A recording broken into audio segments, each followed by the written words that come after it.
જુઓ સાહેબ વિડીયો, આ અમારા ખેતરમાં અમારી દાંડવીમાં ઢોર બાંધી રહ્યા છે ને એ કચરો કાઢતા પણ નથી. અને પછી આ રીતે દાંડવી બૂરી દેવામાં આવી છે જેથી અમારું પાણી જાય નહીં.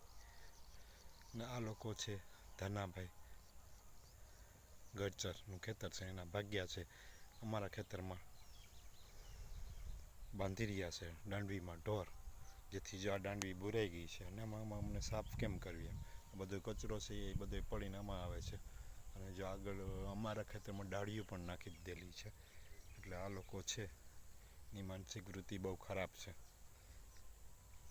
બાંધવા નથી આવતા, ઝઘડો નથી કરવા આવતા, પણ આ રીતે ઇનડાયરેક્ટ રીતે હેરાન કરે છે, જેથી અમારા ખેતરમાં પાણી ચોમાસા પાકમાં ભર્યું રહે. જો આ ઢોર છે બાંધી દીધા છે, જેનો વિડીયો અમે ઉતારી રહ્યા છે, જજ સાહેબ તમને બતાવીએ છીએ. ઢોર અમારે હકીસામાં બાંધી રહ્યા છે, એને કોઈ કહેવાવાળું નથી.